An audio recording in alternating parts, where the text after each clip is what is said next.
ẹ jẹ́ á ṣàgbéyẹ̀wò ohun tó fẹ́ ṣẹlẹ̀ sí gbogbo ìràwọ̀ pátá lónìí tí ń ṣọjọ́ Thursday June 25 ọdún 2026 ìta wà nínú èyí. Mo kí Ọlọ́run bá mo ṣèbà Olódùmarè, ìbà akọ́dá ayé, ìbà aṣẹ̀dá ọ̀run, mo ṣèbà Ọ̀rúnmìlà atórí ẹni tí ò sunwọ̀n ṣe, ẹlẹ́rìí ìpín tó ń tayàn mọ́. Mo júbà ọkùnrin, mo júbà obìnrin, mo kí gbogbo ojú tó ń wò mí níbikíbi tí ẹ ti ń gbọ́ mi káàkiri àgbáńlá ayé.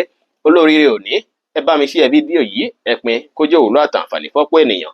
Ojú tẹ́ fi ń wò bí ò ní fọ́, bẹ́ẹ̀ ọwọ́ tẹ́ fi ń bá mi share rẹ̀, ẹ ní fi gbọ́mọ sí ẹ̀ sì ní fi gba lẹ́tà ìbànújẹ́ láṣẹ Èdùmàrè. Ẹ̀yin oníràwọ̀ iná tó kanran yan Aries tàbí láàrin March 21 sí April 20. Ọjọ́ yìí ọjọ́ oríire ló jẹ́, ọjọ́ ìdùnnú, ọjọ́ ayọ̀ báyìí ló jẹ́ fún yín o. Ọjọ́ tó ṣe é pé ọ̀pọ̀lọpọ̀ yín possibility wà kẹ́ríre gbámú o, kẹ́ríre gbámú kẹ́rẹ́ àwọn kankan ṣe lásìkò yìí tó ṣe é pé àwọn kan náà lè bí tọ̀nà náà dùnú gbèsè ayé yín.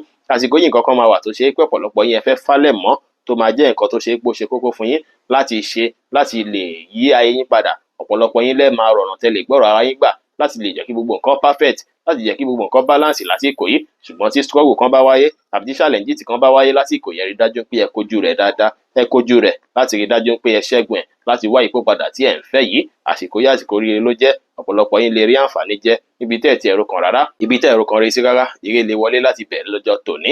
Ọjọ́ ìdára púpọ̀ láti fi ṣe dáadáa sí olólùfẹ́ yín, ẹ̀yin àti olólùfẹ́ yín kò ní sí wàhálà láàrin yín. Ẹ fàsìkò yín understand ara yín tó bá ṣe pé àwọ̀ kan ti wà láàrin yín látijọ́ mẹ́ta, ẹ wá bóyá fẹ́ yanjú lọ́jọ́ tòní látàrí pé ọkàn yín gan máa fà wọ́n, ọkàn tí wọ́n náà máa fà yín lọ́jọ́ tòní. Èní dára láti fi làkókò àti ìgbà pẹ̀lú olólùfẹ́ yín, ṣùgbọ́n ẹ jẹ́ kí lè jẹ́ wá ṣálẹ́ lọ́tàrí pé látòwúrọ̀ dọwọ́ ọ̀sán mọ́rọ̀lẹ́ ó dára kẹ́ fi gbégbèsè akin láti wá bá yín ṣe fẹ́ yí padà. Ohun tẹ́ bá ti ń ronú tẹ́lẹ̀ pé tẹ́ bá ṣe ó lè bí changes sínú life yín, àsìkò yìí ló dára láti fi take action lé lórí, láti fi rí dájú pé action tẹ́ take yìí ó nípa èyí tó kónú gbèsè ayé yín. Ó dára kẹ́ ṣe lè lọ́jọ́ ti tòní. Ọjọ́ ìdára púpọ̀ láti fi partner pẹ̀lú yàn, ẹ lè fi ra shares níbikíbi. Ó ṣeé ṣe kí gbogbo ilé ìbíire fún yín lọ́jọ́ iwájú, bẹ́ẹ̀ sì ní ìbáṣepọ̀ yín àti àwọn àna yín ó máa wọnú ara dáadáa lásìkò yìí. Kódà tẹ́ bá pé wọn ó ṣeé ṣe kí connection kan wáyé láàrin yín àti àwọn àna yín ní àsìkò yìí. Àsìkò oríire ló jẹ́ fún yín, tíṣẹ́ máa lọ bó ṣe yẹ kó lọ, ire owó náà wọlé, bẹ́ẹ̀ sì ní ìbáṣepọ̀ yín àti olólùfẹ́ yín á dùn alárinrin lọ́jọ́ tòní. Aago 5:10 ní ìrọ̀lẹ́ sí aago 7:11 ní àṣálẹ́ jí àkókò. Èyí tó dára jù fún yín tí ń ṣe lucky hour fún yín lẹ́ni tí kọ́lọ̀ orange sì jẹ́ kọ́lọ̀ èyí tó dára jù fún yín láti wọ̀ láṣọ ní ọjọ́ tòní. Oníràwọ̀ èrùpẹ̀ alámọ̀ Taurus tàbí láàrin April 21 sí May 20. Ọjọ́ yìí ọjọ́ ìdùnnú, ọjọ́ ayọ̀, ọjọ́ oríire ló jẹ́ fún yín. Ó kọ̀ yẹ pé tẹ́ bá jí lówùúrọ̀ kùtùkùtù, ó ṣeé ṣe kí àwọn kankan wà tí ẹ máa fẹ́ máa pòǹgbẹ láti ṣe nínú ilé yín, ṣùgbọ́n kílẹ̀ tó ṣó ṣeé ṣe kí ẹ padà ráwọn kan wọ̀nyí ṣe látàrí pé ọjọ́ tòní ọjọ́ tí ẹ máa lẹ́wọ̀n fẹ́ ló jẹ́, táwọn èèyàn máa nífẹ̀ẹ́ yín dáadáa. Ó sì jọjọ́ olólùfẹ́ tó ṣe é pé ìbáṣepọ̀ yín àti olólùfẹ́ yín á dùn àtòrò alárinrin. Ẹ máa understand ara yín dáadáa lọ́jọ́ tòní. Awọ́ tó bá ti wáyé láti bí nǹkan bí ìjẹta àbáná, gbogbo ẹ máa tún rọrùn lọ́jọ́ tòní tí gbogbo ẹ máa die down, tẹ́ máa rọ́nà àbáyọ lórí àwọn misunderstanding tó wáyé láàrin èèyàn àti olólùfẹ́ yín lọ́jọ́ tòní. Ẹ̀yin tẹ́ bá sì partner pẹ̀lú èèyàn, àsìkò yìí tí gbọ́nmi-sómi ò tó bá ti wáyé tẹ́lẹ̀, bóyá partnership bí iṣẹ́ ni àbọ̀gá bí iṣẹ́, ó ṣeé ṣe kí gbogbo ẹ̀ yanjú lọ́jọ́ ti tòní. Ọjọ́ ìjọ tó ṣe é pé ọkàn yín máa fi gbalẹ̀ fún ìfẹ́, á máa wọ̀nyí gan bí ìgbà pé kẹ́tì ẹ̀fọ́ríjì olólùfẹ́ yín lọ́jọ́ tòní, torí ìfẹ́ ló máa bà sọ́kàn yín lọ́jọ́ tòní. Ó dára kẹ́ ṣe dáadáa sáwọn olólùfẹ́ yín lọ́jọ́ tòní. Ó sì tọ́jú ẹ bá jí lówùúrọ̀, ó ṣeé ṣe kí ó máa ṣe bí ìgbà pé kí ẹ máa ro ọ̀rọ̀ olólùfẹ́ yín lọ́kàn, tàbí kí àwọn kankan máa wà tẹ́ ẹ máa wò pé báwo mo fẹ́ restore peace nínú ilé, báwo mo fẹ́ ṣe tí gbogbo nǹkan fẹ́ balance tí ó fi ní sí wàhálà tí fi àfigbalẹ̀. Ó ṣeé ṣe kí lè máa wá sí yín lọ́kàn, ṣùgbọ́n throughout ọjọ́ tòní gbogbo nǹkan máa rọlẹ̀, kò ní sí ariwo, kò ní sí wàhálà, kò ní sí ìdààmú. Ìbáṣepọ̀ yín máa dánmọ́rán lọ́jọ́ tòní. Ẹyọjọ́ tòní sọ́tọ̀ fún olólùfẹ́ yín. Tẹ́ bá lọ bí iṣẹ́ náà, ẹ ṣe dáadáa sáwọn èèyàn, ẹ ìfẹ́ hàn sáwọn èèyàn káwọn náà fìfẹ́ hàn sí yín padà. Ìfẹ́ ló lọ́jọ́ tòní fún yín, ẹ ìfẹ́ ṣe ohun gbogbo kéré lè wọlé fún yín. Iṣẹ́ á lọ dáadáa, relationship yẹn á lọ bó ṣe yẹ kó lọ, ire owó náà máa wọlé fún yín lénìí. Aago 7:11 ní àṣálẹ́ sí aago 9:05 ní àṣálẹ́ jí àkókò. Èyí tó dára jù fún yín tí ń ṣe lucky hour fún yín lénìí tí kọ́lọ̀ peach sì jẹ́ kọ́lọ̀ èyí tó dára jù fún yín láti wọ̀ láṣọ ní ọjọ́ tòní. Oníràwọ̀ afẹ́fẹ́ aláwàdà Gemini tàbí láàrin May 21 sí June 21. Ọjọ́ yìí ọjọ́ ìdùnnú, ọjọ́ ayọ̀, ọjọ́ oríire ló jẹ́ fún yín. Ṣùgbọ́n ọjọ́ tó ṣe é pé ẹ máa fẹ́ bísí púpọ̀, iṣẹ́ lè pọ̀ lọ́rùn yín púpọ̀ lọ́jọ́ ti tòní. Bẹ́ẹ̀ sì ni ó ṣeé ṣe kẹ́ láwọn táàsì kan tó múmú lákan yín lásìkò yìí tó ṣe é pé ẹ fẹ́ ṣe, tó ṣe é pé ẹ máa fẹ́ máa wá bẹ ìfẹ́ adjust ara yín. Distraction dẹ̀ lè pọ̀ púpọ̀ lọ́jọ́ ti tòní. Ẹ rí dájú pé ẹ ṣẹ́gun distraction ní gbogbo ọ̀nà. Ẹ má fàyè gba distraction rárá lórí ohunkóhun tí ẹ bá ń ṣe lọ́jọ́ tòní. Kẹ́ lè ráṣeyọrí ṣe lásìkò yìí, tówó ṣe kókó, ṣe pàtàkì. Kí ẹ fókọ̀sì lórí gbogbo nǹkan kíkan tẹ́ bá ń ṣe lásìkò yìí, torí tẹ́ bá fókọ̀sì ó ṣeé ṣe kí nǹkan náà wọ́, tàbí kó ṣe pé tẹ́ bá pa nǹkan tí tẹ́ procrastinate, nǹkan náà ṣeé ṣe kẹ́ máa yà bàrà sí mọ́ fún ìgbà pípẹ́, tó sì jẹ́ ṣe kó ṣe pé ẹ máa rò pé mi ìbá dẹ̀ ti ṣe kíní lọ́jọ́ yẹn o, nǹkan báyìí tó fà á ní o, ẹ rí dájú pé ẹ procrastinate lénìí, ẹ gbájúmọ́ṣẹ́, ẹ ṣe nǹkan tẹ́ máa ṣe ní àkókò tó tọ́ àtàkókò tó yẹ. Eléyìí wá dára púpọ̀ tẹ́ bá jí lòwúrọ̀ kẹ́ kọ́kọ́ plan ara yín ná, ẹ gèsè ti ara yín, àsìkò ìjásìkò tó ṣe pọ̀pọ̀lọpọ̀ yín ẹ máa wòye sí bẹ́ẹ̀ fẹ́ ṣe nǹkan yín létòlétò tí gbogbo àfi tò tá fi yanjú. Ó dára kẹ́ ṣe bẹ́ẹ̀ lọ́jọ́ tòní, ọjọ́ oríire ló jẹ́. Ẹ̀yin tẹ̀sí ní health challenges, ẹ rí dájú pé ẹ fálẹ̀ mọ́ ìlera ara yín dára lásìkò yìí. Àsìkò tẹ́ lè fálẹ̀ mọ́ lélẹ́yìí tó ṣe pé ó ṣeéṣe kí ẹ rí solution sí àwọn health challenges tí ẹ bá ní lásìkò yìí. Iṣẹ́ á lọ bó ṣe yẹ kó lọ lénìí o, tẹ́ bá fálẹ̀ mọ́ṣẹ́ dáadáa, ire owó gan máa wọlé. Bẹ́ẹ̀ sì ní bá ṣe pé yín àtolólùfẹ́ yín náà á wà òkè dáadáa, ṣùgbọ́n ẹ lè má ráyè tí wọ́n rẹpẹtẹ látàrí pé nǹkan máa pọ̀ lọ́rùn yín tẹ́ fẹ́ mójútó, ẹ máa busy púpọ̀ lénìí. Tẹ́ bá wà burn out láàrin méjì, ẹ rí dájú pé ẹ wá àkókò láti sinmi, láti relax. Aago 7 kù ìṣẹ́jú 5 ní àṣálẹ́ sí aago 11 kù ìṣẹ́jú 10 ní àṣálẹ́ jí àkókò. Èyí tó dára jù fún yín tí ń ṣe lucky hour fún yín lénìí tí kọlọ mustard sì jẹ́ kọ́lọ̀. Èyí tó dára jù fún yín láti wọ̀ láṣọ ní ọjọ́ tòní. Oníràwọ̀ omi agbára cancer tàbí láàrin June 22 sí July 22. Ọjọ́ yìí ọjọ́ dùnnú, ọjọ́ ayọ̀ ló jẹ́ o. Ọjọ́ tó ṣe é pé ọ̀rọ̀ ẹnu yín báyìí òun lá ràn yín lọ́wọ́ dáadáa lọ́jọ́ tòní o. Tó ṣe é pé ó máa ní kankan tí ẹ máa fi ọ̀rọ̀ ṣe lọ́jọ́ tòní, tó ṣe é pé á sì jẹ́ nǹkan tó ṣe é pé ẹ máa rí dùnnú, ẹ máa rí ayọ̀ ní lórí. Ẹnu lẹ lè fi gbára yín kalẹ̀ nínú ìṣòro lọ́jọ́ tòní, ẹnu lẹ lè fi polówó nǹkan tẹ́ ń ṣe tá fi gbòòrò dáadáa lọ́jọ́ tòní. Ẹnu yìí náà lẹ lè lò láti fi rí àánú gbà lọ́wọ́ èèyàn tẹ́ ń fẹ́ oore lọ́wọ́ ẹ̀ lọ́jọ́ tòní. Ẹ fẹnu béèrè nǹkan tẹ́ ń fẹ́, fẹnu béèrè ìrànlọ́wọ́ lọ́wọ́ ẹnikẹ́ni lásìkò yìí, ó ṣeéṣe kí wọ́n ṣe fún yín. Ọ̀rọ̀ máa wù yín láti sọ lọ́jọ́ tòní, á máa gbé yín lọ́kàn. Ẹ sọ̀rọ̀ rere, ẹ sọ̀rọ̀ rere, ẹ fọ̀rọ̀ wá oore, ẹ fọ̀rọ̀ wá àánú, ẹ fi ọ̀rọ̀ ẹnu yín ẹ fi dábìrà rẹ lọ́jọ́ ti tòní. Èyí máa wà yín lọ́wọ́ dáadáa lọ́jọ́ tòní o. Ọpọlọ yín á wá jí pépé, ẹ máa rí nǹkan ìdùnnú, ẹ máa rí nǹkan ayọ̀ tá mọ̀kàn yín balẹ̀ pẹ̀sẹ̀ dáadáa lọ́jọ́ tòní. Ọjọ́ ìdùnnú, ọjọ́ ayọ̀ lọ́jọ́ tòní jẹ́. Ọjọ́ yìí jọjọ́ tó ṣe é pé ọ̀pọ̀lọpọ̀ nǹkan tẹ́ bá ń ṣe pátápátá báyìí á máa dùn máwọn èèyàn nínú gidigidi gan ni, tó sì jẹ́ pé ó ṣeé ṣe kí ẹ tún ní connection àti recognition sí dáadáa níbi iṣẹ́ yín lásìkò yìí. Àsìkò rere lásìkò yìí jẹ́ fẹ́yìn tẹ́ ń lòrà wọ̀ yìí. Gbogbo nǹkan máa lọ bó ṣe yẹ kó lọ, ẹ máa lẹ́ràn fi àwọn èèyàn gba ti yín dáadáa, iṣẹ́ á lọ dáadáa, ire wá wọlé fún yín. Ìbájẹ́pẹ̀ yín àtolólùfẹ́ yín náà á dùn alárinrin lọ́jọ́ tòní. Ọ̀pọ̀lọpọ̀ yín gan á ṣe yín bí ìgbà pé kí ẹ ní pleasure lọ́jọ́ tòní. Ó dára kẹ́ lu àkókò àti ìgbà àṣálẹ́ òní pẹ̀lú olólùfẹ́ yín. Èyí jẹ́ nǹkan tó máa tún jẹ́ kí ìbáṣepọ̀ yín kó tún wọnú ara sí dáadáa lọ́jọ́ tòní. Aago 12 kù ìṣẹ́jú 15 láàárọ̀ sí aago 1 kù ìṣẹ́jú 15 ní ọ̀sán jí àkókò. Èyí tó dára jù fún yín tí ń ṣe lucky hour fún yín lẹ́nìí tí kọlọ gold sì jẹ́ kọ́lọ̀. Èyí tó dára jù fún yín láti wọ̀ láṣọ ní ọjọ́ tòní. Oníràwọ̀ iná tó gbóná rere Leo tàbí láàrin July 23 sí August 22. Ọjọ́ yìí ọjọ́ oríire ló jẹ́, ọjọ́ ayọ̀ ọjọ́ ìdùnnú ló jẹ́. Bó tilẹ̀ jẹ́ pé tẹ́ bá jí lòwúrọ̀ náà, ó ṣeé ṣe kí ẹ fẹ́ máa wà concern nípa àwọn nǹkan kan tó ṣe é pé ó wù yín lọ́kàn, tó ṣe é pé ẹ fẹ́ gbé ṣe nínú ilé àbí nípa nǹkan kan tẹ́ ń ṣe lọ́wọ́ ní àyíká lẹ́yìn tí ẹ fẹ́ ṣe, tẹ́ fẹ́ náwó lé lórí. Ó ṣeé ṣe kí ẹ máa rò sọ́tùn sósì pé bùkátà ìbáwo mo fẹ́ ṣe, ìgbésẹ̀ tí mo fẹ́ gbé ìbáwo mo fẹ́ gbé, ṣùgbọ́n kẹ́ fọkàn ara yín balẹ̀ látàrí pé kílẹ̀ tó ṣú. Ó ṣeé ṣe kí gbogbo nǹkan yìí, ìrònú ìkó relief, kẹ́ tún rọ́nà àbáyọ sáwọn kankan nínú ìgbésí ayé yín lọ́jọ́ tòní. Pàápàá tẹ́ fẹ́ ṣe sínú ilé, ìbáṣepọ̀ yín àti àwọn tó súnmọ́ yín bí family member ó máa dùn alárinrin lọ́jọ́ tòní. Bẹ́ẹ̀ sì ni nǹkan tó bá dàbí àwọ̀ àbí àìgbọ́ra-ẹni-yé tó ti wà láàrin èèyàn àtèèyàn tó súnmọ́ yín, bóyá family member ni, bóyá olólùfẹ́ yín kan ni, bóyá ará ilé yín kan ni, ó ṣeé ṣe kí ìbáṣepọ̀ yín wọnú ara padà, kí gbogbo ẹ̀ yanjú lọ́jọ́ tòní. Bẹ́ẹ̀ sì ni ẹ̀yin tí ẹ fẹ́ ṣe nǹkan kan nínú ilé yín, tẹ́ ti ń pòǹgbẹ fún pé kíní mo fẹ́ rí ṣe, nǹkan yìí mo fẹ́ gbé ní ìgbésẹ̀, aago yìí mo fẹ́ rà, bẹ́ẹ̀dì mo fẹ́ rà sílé, ó ṣeé ṣe kí ẹ ráwọn kankan ṣe láti yanjú lọ́jọ́ tòní, tàbí kẹ́ rọ́nà àbáyọ tá fi yín lọ́kàn balẹ̀ pé àti ń bá ti ṣe lé nǹkan yìí máa wọ́ọ̀kì. Bẹ́ẹ̀ sì ló máa rí ní ọjọ́ tòní. Ẹ̀yin tẹ́ wá ń ṣiṣẹ́ láti ilé, mo kí yín kó rere lọ́jọ́ tòní látàrí pé ẹ máa ríre gbámú dáadáa lọ́jọ́ ti tòní. Bẹ́ẹ̀ sì lẹ́yìn tẹ́ ń ta ẹ̀kọ́ tó jọmọ́ building materials ni àti bẹ́ẹ̀ bẹ́ẹ̀ lọ tẹ́ ń lò ràwọ̀, ẹ máa ríre gbámú dáadáa lọ́jọ́ tòní nílé iṣẹ́ yín. Àwọn bùkátà tẹ́ fẹ́ gbọ́ tó jọmọ́ ti ilé àbí ti màlẹ́bí, ó ṣeé ṣe kí ọ̀pọ̀lọpọ̀ yín kí ẹ rọ́nà àbáyọ fún lọ́jọ́ tòní. Relationship yẹn á lọ bó ṣe yẹ kó lọ, èrè owó náà lè wọlé fún yín lẹ́nìí pẹ̀lú. Aago 4 kù ìṣẹ́jú 10 ní ọ̀sán sí aago 5 kù ìṣẹ́jú 10 ní ìrọ̀lẹ́ jí àkókò. Èyí tó dára jù fún yín tí ń ṣe lucky hour fún yín lẹ́nìí tí kọlọ light yellow sì jẹ́ kọ́lọ̀. Èyí tó dára jù fún yín láti wọ̀ láṣọ ní ọjọ́ tòní. Oníràwọ̀ ìrùpẹ̀ funfun Virgo tàbí láàrin August 23 sí September 22. Ọjọ́ yìí ọjọ́ ìdùnnú, ọjọ́ oríire ló jẹ́, ọjọ́ ayọ̀ ló jẹ́ pẹ̀lú. Ọjọ́ tó ṣe é pé ọ̀pọ̀lọpọ̀ yín ọpọlọ yín á jí pépé dáadáa. Ọ̀pọ̀lọpọ̀ yín sì rèé, ẹ máa fẹ́ máa mọ àwọn nǹkan tó ń ṣẹlẹ̀ láyìíká yín lásìkò yìí, ẹ máa fẹ́ máa mọ̀ fínífíní pé nǹkan tó ń lọ lọ́dọ̀ lágbájá, ohun tó ń lọ lọ́dọ̀ tàmẹ̀dù. A ṣe ibi kẹ́ gbóhùn àwọn ẹ̀gbọ́n àbábúrò yín lọ́jọ́ tòní. Ìbáṣepọ̀ àwọn fámìlì yín, àwọn tó dàbí ẹ̀gbọ́n àbábúrò yín, ìbáṣepọ̀ yín máa wọnú ara dáadáa lọ́jọ́ tòní. Tádùn tà lárinrin, ọ̀pọ̀lọpọ̀ yín máa rẹ́ni báwíjọ́ lọ́jọ́ tòní. Ẹnu á sì gbé yín dáadáa lọ́jọ́ tòní, ṣùgbọ́n ẹ kíyèsára, ẹ má jẹ́ kí ẹnu gbé yín ju bí ó ṣe yẹ lọ. Ẹ máa rojọ́ lọ́jọ́ tòní dáadáa, ṣùgbọ́n ẹ rí dájú pé àwọn nǹkan tí ẹ ń sọ ní ọ̀rọ̀ kò jẹ́ àwọn secret yín. Ẹ lè dápàrá, ẹ lè ṣẹ̀fẹ̀ bó ṣe wù yín, ọ̀pọ̀lọpọ̀ yín gan ẹ̀mí inú yín lè ní jẹ́ ń lọ rí ọ̀rẹ́ mi ní ilé kejì, jẹ́ ń lọ rí ọ̀rẹ́ mi ilé kẹta lọ́jọ́ tòní. Àwọn ìkẹ́ interact pẹ̀lú àwọn èèyàn lọ́jọ́ tòní bí kẹ́ bá àwọn èèyàn ṣe ló máa rí, ó sì dára kí ẹ ṣe bẹ́ẹ̀. Ọjọ́ tòní jẹ́ ọjọ́ ṣe pé ó dára púpọ̀ fẹ́yìn tẹ̀ ń lò ràwọ̀ yìí, ẹ lè fi ọ̀rọ̀ ẹnu, ẹ lè fi ṣe nǹkan kí nǹkan tó bá wù yín lọ́jọ́ tòní ní nǹkan tó lè ràn gbèsè ayé yín lọ́wọ́. Communication máa flow dáadáa láàrin èèyàn àtàwọn oníbàárà yín dáadáa lọ́jọ́ tòní, tó ṣe pé gbogbo nǹkan máa lọ bó ṣe yẹ kó lọ fún yín. Ẹ̀yin tẹ́ bá jóníṣòwò, ẹ polówó ọjà yín dáadáa lọ́jọ́ tòní. Ẹ̀yin tẹ́ bá jóníṣẹ́ ọwọ́, ẹ̀yin náà ẹ fẹnu pọ́n ọjà yín lé dáadáa lọ́jọ́ tòní, ẹ fi pọ́nṣẹ́ yín lé dáadáa lọ́jọ́ tòní. Gbogbo nǹkan á lọ bó ṣe yẹ kó lọ fún yín. Àyíká ibi iṣẹ́ kò sí wàhálà, ire wá wọlé fún yín lénìí, tẹ́ bá fẹnu pọ́n nǹkan yín lé bàbàrà. Bákan náà sì rí ìbáṣepọ̀ yín àti olólùfẹ́ yín á dùn láàrin, kódà ẹ máa láǹfààní àti bá wọn rojọ́ dáadáa lọ́jọ́ ti tòní. Aago 6 kù ìṣẹ́jú 5 ní ìrọ̀lẹ́ sí aago 7 ní àṣálẹ́ jí àkókò.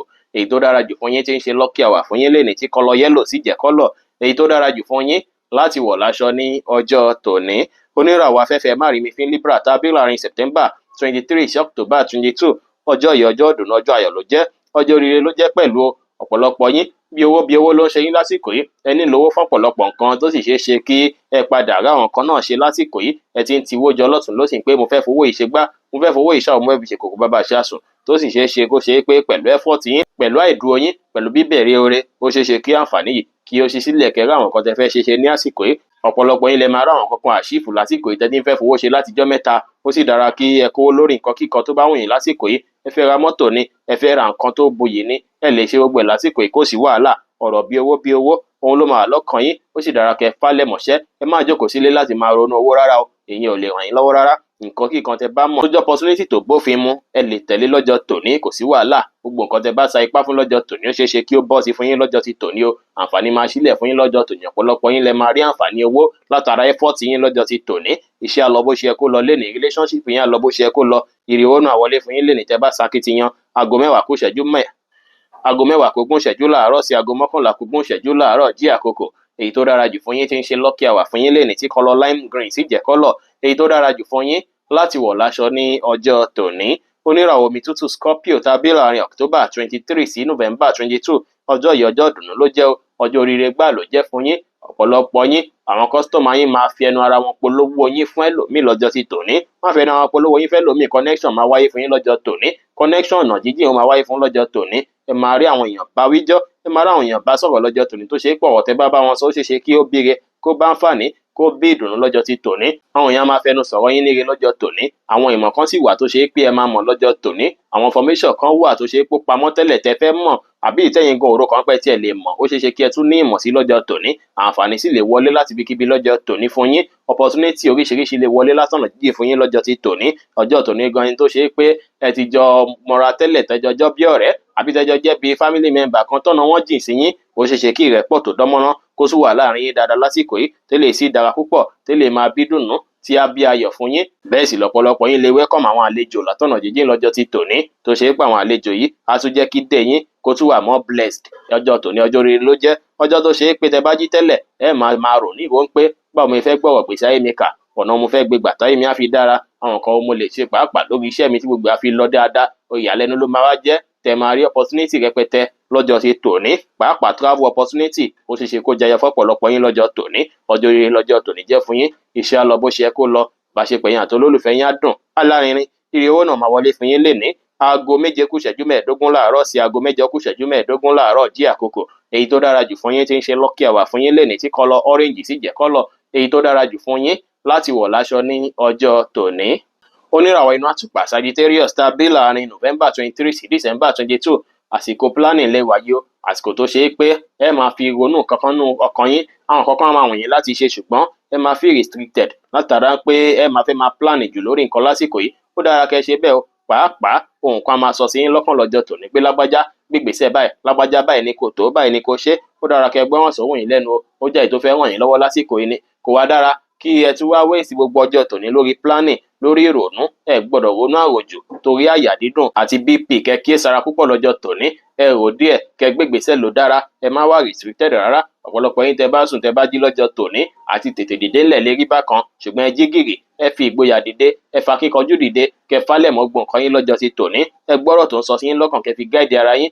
Ẹ gbọ́dọ̀ torí pé ẹ̀ ń wá mùdí àbí nǹkan kan fẹ́ máa pín ní yín mọ́lẹ̀, àbí ìrònú kan fẹ́ máa fẹ́ wá, kẹ́ wá accept ẹ̀ bẹ́ẹ̀, kẹ́ wá bẹ̀rẹ̀ sí ronú àròjù. Ìrònú àròjù ò dára rárá. ẹ jí gìgì lọ́jọ́ tòní kẹ́ gbé nǹkan tẹ́ fẹ́ gbé ṣe tẹ́ bá ti rò díẹ̀ ẹ ṣiṣẹ́ lé lórí eléyìí máa ràn yín lọ́wọ́ lọ́jọ́ tòní bó tilẹ̀ jẹ́ pé spiritual day lọ́jọ́ tòní jẹ́ ẹ jí lẹ́ni láti ní máìndì pé ẹ fẹ́ ṣe nǹkan burúkú ẹ fẹ́ hùwà tí ó tọ́ ẹ fẹ́ sọ̀rọ̀ òdì séèyàn ẹ fẹ́ jẹ́ kọ́jọ́ tòní wà hólì tọ́jọ́ yìí bá ti wà hólì tẹ̀tì rí dájú pé ẹ̀yin fúnra yín wà ní mọ́tótó àyíká yín sì wà ní mọ́tótó nǹkan á lọ bó ṣe yẹ kó lọ fún yín ìrègùn á wọlé fún yín lọ́jọ́ tòní tẹ́ bá ṣe bẹ́ẹ̀ iṣẹ́ yín gan á lọ bó ṣe yẹ kó lọ ìbáṣepọ̀ yín àti olólùfẹ́ yín náà sì dùn á lárinrin aago 7 kù ìṣẹ́jú 15 láàárọ̀ sí aago 10 kọjá ìṣẹ́jú 10 láàárọ̀ jí àkókò èyí tó dára jù fún yín tí ń ṣe lọ́kì àwà fún yín lẹ́ni tí kọlọ yẹ́lò sì jẹ́ kọ́lọ̀ èyí tó dára jù fún yín láti wọ̀ láṣọ ní ọjọ́ tòní oníràwọ̀ ìpele eruku Capricorn tá a bí láàrin December 23 sí January 19 ọjọ́ yìí ọjọ́ ìdùnnú ọjọ́ àyọjọ́ oríire ló jẹ́ ọjọ́ tó ṣe é pé ẹ tiẹ̀ ní pèpè fún ìrànlọ́wọ́ ṣáájú kẹ́ tó rí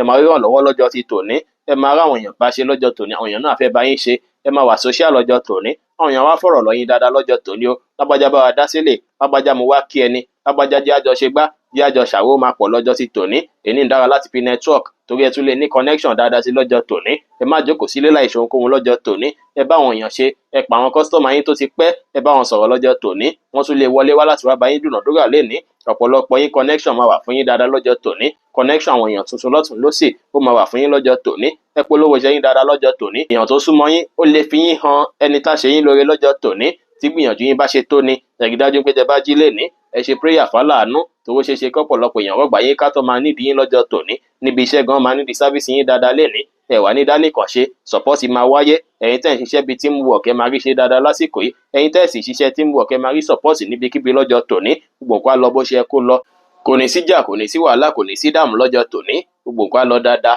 iṣẹ́ á lọ bó ṣe yẹ kó lọ ìbáṣepọ̀ yín àti olólùfẹ́ yín náà àdúrà lárinrin ìrèwọ́ náà wọlé fún yín lénìí pẹ̀lú aago 10 kọjá ìṣẹ́jú 10 láàárọ̀ sí aago 1 kù ìṣẹ́jú 15 ní ọ̀sán jí àkókò èyí tó dára jù fún yín tí ń ṣe lọ́kì àwà fún yín lénìí tí kọlọ green sì jẹ́ kọ́lọ̀ èyí tó dára jù fún yín láti wọ̀ láṣọ ní ọjọ́ tòní oníràwọ̀ afẹ́fẹ́ oníbìínú Aquarius tàbí láàrin January 20 sí February 18 ọjọ́ yìí ọjọ́ ìdùnnú ló jẹ́ ọjọ́ ayọ̀ ló jẹ́ o ọjọ́ tó ṣe é pé ẹ máa kọ́kọ́ jí láti máa rọ̀rọ̀ iṣẹ́ yín àti ìbáṣepọ̀ yín àti olólùfẹ́ yín ẹ máa rò pé méjì ṣé nǹkan báyìí lolólùfẹ́ mi fẹ́ látọ̀dọ̀ mi ṣé kò ní ṣàkóbá fúnṣẹ́ mi ṣá kò jẹ́ pé nǹkan tí mò ń fojú sùn níbi iṣẹ́ mi ṣé kò ṣe pé nǹkan kan tí olólùfẹ́ mi máa ṣe á fẹ́ block ẹ̀ ṣó máa jẹ́ kí n travel lọ ṣiṣẹ́ yẹn ṣá ṣó máa jẹ́ kí n gbé ìgbésẹ̀ báyìí ṣá oríṣiríṣi èrò bẹ́ẹ̀ ó lè máa wá sí yín lọ́kàn lọ́jọ́ ti tòní ṣùgbọ́n fílẹ̀ iṣẹ́ yín ló máa gbalẹ̀ lọ́kàn yín lówùúrọ̀ kùtù tẹ́ bá jí ju tó olólùfẹ́ yín lọ ó kàn ṣeé ṣe kọ́pọ̀lọpọ̀ míì ní kó jí ó ṣe é pé olólùfẹ́ yín máa fẹ́ nílò nǹkan kan látọ̀dọ̀ yín tẹ́ máa fẹ́ wò pé àṣé kí n ṣe fún àbí kí n má ṣe fún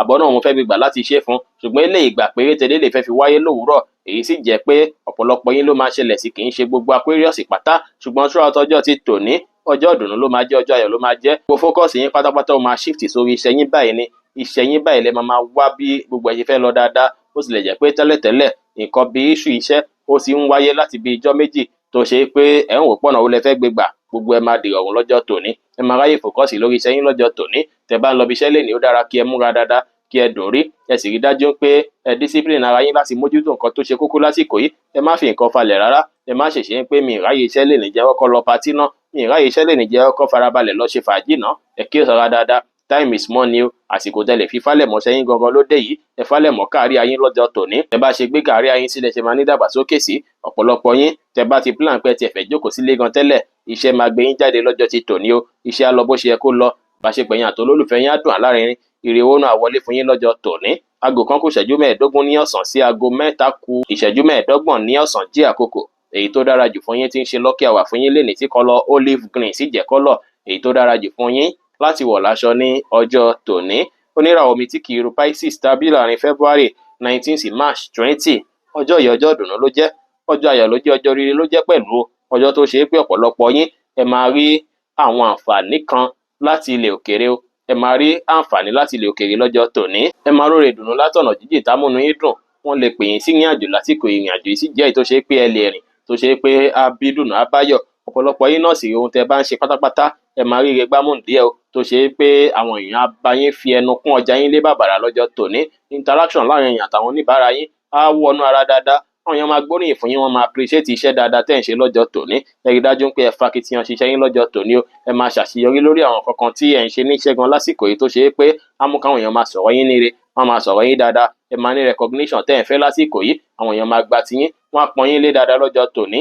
Ọjọ́ tó ṣe pé gbogbo nǹkan tẹ́ bá sọ pátá àwọn èèyàn á gbá tiẹ̀, wọn ò ní kọrùn sí yín lẹ́nu lọ́jọ́ tòní. Gbogbo ètí ẹ bá wí kò ní bí ọmọ aráyé kankan nú lọ́jọ́ tòní o. Wọ́n á ṣe dáadáa sí yín, ẹ̀yin náà á sì rí ìdùnnú dáadáa. Throughout ọjọ́ tòní, ọjọ́ ire ló jẹ́, ọjọ́ ìdùnnú, ọjọ́ ayọ̀ ló jẹ́ fún yín. Iṣẹ́ yín á lọ bó ṣe yẹ kó lọ, relationship yín á lọ dáadáa, ire owó náà lè wọlé fún yín dáadáa lénìí. Aago 7:25 ní ọ̀sán sí aago 5:10 ní ìrọ̀lẹ́ jẹ́ àkókò èyí tó dára jù fún yín tí ń ṣe lucky hour fún yín lénìí, tí kọ́lọ̀ brown sì jẹ́ kọ́lọ̀ èyí tó dára jù fún yín láti wọ̀ láṣọ ní ọjọ́ tòní. Bí ó ṣe jẹ́ nìyẹn fún gbogbo irúfẹ́ ìràwọ̀ 12 tó wà pátá. Ẹ̀yin tẹ́ ń wò mí pátá, ẹ má gbàgbé pé Ọlọ́run Ọba Olódùmarè nìkan lọba tó ní ìmọ̀ jùlọ. Ẹ̀yin tẹ́ fẹ́ ṣèwádìí onírúurú láǹfààní àti kàn sí wa ní WhatsApp 09033897161.